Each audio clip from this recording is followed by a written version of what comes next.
الشیطان شیطان یعدکم الفقر وعدہ کرتا ہے تم سے فقر کا، یعنی رکاوٹ کون بنتا ہے اچھا کرنے میں؟ شیطان. تو شیطان کا تو کام ہی یہ ہے کہ وہ تمہیں تھریٹ کرتا ہے کہ دیکھو اگر کسی کو دے دیا تو تمہارا کیا بنے گا، اس طرح تو تمہارا اپنا خرچ پورا نہیں ہوگا، تمہاری ضرورت پوری نہیں ہوگی، تم فقیر بن جاؤ گے. وَيَأْمُرُكُمْ بِالْفَحْشَاءِ اور اس کے ساتھ ساتھ دوسری طرف بے حیائی کا حکم دیتا ہے، برے کاموں کا حکم دیتا ہے. اور بے حیائی میں اگر ہم یہاں مال خرچ کرنے کے معاملے میں لیں تو مراد اس سے بخل ہے یا پھر اسراف ہے، یعنی جب اللہ کے راستے میں دینا ہو تو دینے نہیں دیتا، کہتا فقیر ہو جاؤ گے. لیکن اگر اپنی ضروریات پر ضرورت سے زائد خرچ کرنے کی بات ہو، بے محابہ خرچ کرنے کی، تو اس پر وہ بہت اسے خوشنما بنا کے دکھاتا ہے. واللہ یعدکم مغفرۃ اور اللہ وعدہ کرتا ہے تم سے مغفرت کا، گناہوں کی معافی کا، منہ اس کے پاس سے، کہ اگر تم خرچ کرو گے تو نتیجے میں کیا فائدہ ہوگا.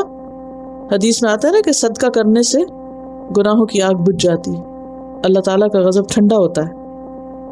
تو اللہ تم سے مغفرت کا وعدہ کرتا ہے، وفضلا اور فضل کا، یعنی صرف ثواب ہی نہیں دے گا، صرف گناہ ہی بخشے نہیں جائیں گے، بلکہ اس کے ساتھ ساتھ اور کیا ہوگا، مزید بھی چیزیں ملیں گی اور اس کی رحمتیں اور نوازشیں ہوں گی جو صدقہ خیرات کا ایک نتیجہ ہوتا ہے. یعنی صدقہ خیرات ایسی چیز ہے کہ جس سے انسان کو دنیا میں بھی فائدہ پہنچتا ہے اور آخرت میں بھی. اور دنیا کے فائدے کیا ہیں؟ صدقے سے بلائیں ٹلتی ہیں، مصیبتیں دور ہوتی ہیں، تکلیفیں دور ہوتی ہیں انسان کے غم اور دکھ جو ہیں ان سے نجات ملتی ہے اس کو. واللہ واسع علیم اور اللہ واسع علیم ہے، وسعت والا ہے، علم والا ہے.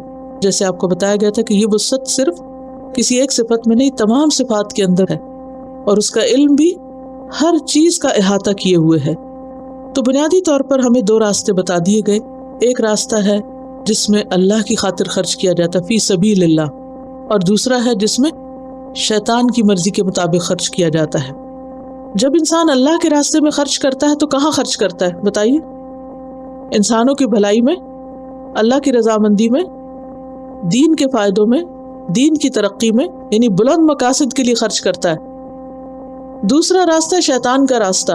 جب انسان شیطان کے کہنے پہ خرچ کرتا ہے تو کہاں خرچ کرتا ہے؟ اپنی خواہشات پر، ضروریات پر نہیں، خواہشات پر. اور خواہشات کیا ہوتی ہیں؟ خواہشات نفس. کھانا ہے صرف ضرورت کا نہیں، یہ بھی لے لوں، یہ بھی کھا لوں، وہ بھی بنا لوں. اور پھر بعض اوقات کیا ہوتا ہے، چیزیں لا کے رکھ دیتے ہیں اور وہ گل سڑ کے خراب ہو جاتے، پھر اٹھا کے پھینک دیتے. تو یہ شیطان نے ضائع کرایا نا مال. پہلے آپ سوچ سمجھ کے خریدتے، اتنا ہی لیتے جتنا آپ کو چاہیے تھا. اب ہرس اور لالچ نے آپ کو کس پہ مجبور کیا؟ اوور سپینڈنگ پہ، زیادہ خریدنے پہ. اسی طرح پہننے میں بھی زیادہ ضرورت کپڑے خرید کے رکھ لیتے، پھر پہنے نہیں جاتے، پھر کیا ہوتا ہے، چھوٹے ہوتے ہیں، ادھر ادھر ختم کر دیے جاتے ہیں. اور اسی طرح باقی تمام چیزوں میں بھی. تو شیطان کا کام کیا ہے کہ انسان کو ایسی چیزوں میں الجھاتا ہے، وہ چیزیں خوبصورت بنا کے پیش کرتا ہے کہ جس کی وجہ سے انسان کے پاس اتنا بچے ہی نہ کہ وہ خیر اور بھلائی کے کام میں خرچ کر سکے. تو خرچ کرنے کی دو صورتیں ہیں، اور ہم میں سے ہر ایک اپنے آپ سے پوچھے کہ میں کہاں خرچ کرتی ہوں؟ کیا اللہ کے راستے میں؟ اور کون کون سا اللہ کا راستہ؟ میں نے ابھی بتایا، دہرائیے ذرا اس کو، کیونکہ یہ ہمارے عمل سے متعلق ہے چیزیں. انسانوں کی بھلائی کے کام میں، اللہ کی رضامندی کے کاموں میں، دین کی سربلندی اور بلند مقاصد کے لیے. اور شیطان کا راستہ کہاں سے آتا ہے؟ خواہشات نفس، کہ ذاتی ضروریات کو اتنا بڑھا چڑھا کے وہ پیش کرتا ہے کہ انسان اسراف سے کام لینے لگتا ہے، فضول خرچی کرنے لگتا ہے، ضرورت کے بغیر خرچ کرنے لگتا ہے. تو قرآن پاک میں آتا ہے نا، ان المبذرین کانوا اخوان الشیاطین وکان الشیطان لربہ کفورا، سورۃ بنی اسرائیل، کہ بے شک فضول خرچ لوگ شیطان کے بھائی ہوتے ہیں، اور شیطان اپنے رب کا بڑا ہی ناشکرا ہے، تو انسان کو بھی ناشکرا بناتا ہے. تو ضرورت اس بات کی ہے کہ ہم شیطان کو اپنا دشمن سمجھیں اور اس کے پھندوں اور جالوں سے محفوظ رہیں. ان الشیطان لکم عدو فاتخذوہ عدوا انما یدعو حزبہ لیکونوا من اصحاب السعیر. شیطان تمہارا دشمن ہے، اسے دشمن سمجھو. اس کی پارٹی یعنی شیطان کا گروہ یا پارٹی جو ہے وہ تم کو بلا رہی ہے اپنی طرف تاکہ تم بھی جلنے والوں میں شامل ہو جاؤ. تو بات یہ ہے کہ ہر وہ چیز جس کے کرنے سے فساد، تعلقات کی خرابی اور انسان کی زندگی میں بدمزگی آئے، وہ دراصل شیطان کی مداخلت کی وجہ سے ہوتی ہے. چونکہ یہ خرچ کرنے کے دو راستے آپ کو بتائے گئے، اب آپ اپنے آپ سے سوال کریں کہ اس مہینے میں مثلاً یا اس ہفتے میں نے اللہ کے راستے میں کیا خرچ کیا، خیر کے راستے میں کیا خرچ کیا، اور شیطان کے راستے میں کیا خرچ کیا. ہم میں سے ہر ایک اپنا حساب خود لے، کیونکہ جب تک ہم خود نہیں اپنا حساب کریں گے تو ہمیں کام کرنا نہیں آئے گا.